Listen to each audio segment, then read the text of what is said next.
I was born on the 17th day of January, 1846. I go back as far as way along the early 50s. My first recollection of public living, and especially political living, as I may call it, was when I learned as a boy of 9 or 10 that my home was in the state of Virginia. Conservatives adore the idea of assimilation like they do heterosexual sex, from a distance as an abstract concept. When things between tribes aren't going well, the cuck pipes up to assert that all that's needed is more encouragement to immigrants to assimilate to the American or Western way of life. The cuck imagines assimilation as some magical process or cosmic intervention that appears after the requisite number of incantations are scattered throughout op-eds and on TV talk shows. Now, shitlibs are getting in on the assimilation racket.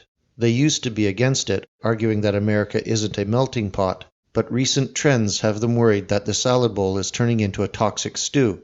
So they're finally backtracking to good old assimilation to save their white dispossession project. We will hear increasingly frantic calls for assimilation as diversity spreads like a black goo over the nation, while it snuffs out the last strands of societal trust and bonhomie.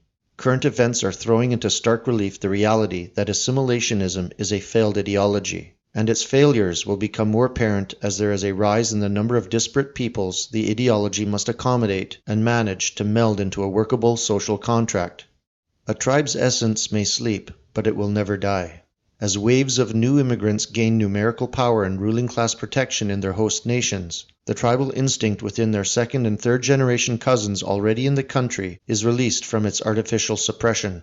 The few secular liberal minority tokens that equalist leftoids in the peak of supreme naivety assume that are representative of all the minority tribes' people will recede to nothingness as their half-hearted voices are drowned out by the ululations of their extended family.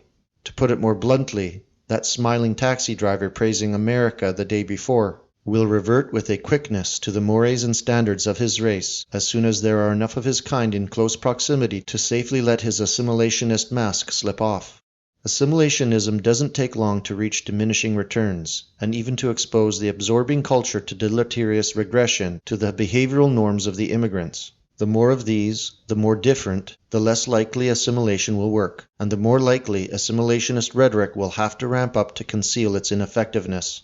Post-1965 immigration is almost entirely non-white. The numbers of them are now astronomical, and the host nations have lost faith in themselves while they bend over backwards to assist immigrants in retaining and celebrating the cultures of the homelands they abandoned for Western prosperity.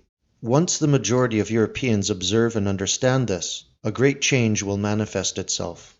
The bottom line here is self-evident. Western states will simply not be able to silence or imprison hundreds of thousands of European nationalists compelled to agitate for their cultural and racial survival. Only so many white het males can be trucked off to internment camps, and a set of continental civil wars is now all but assured by the end of this century. So, what are you going to bring to the table when your time comes?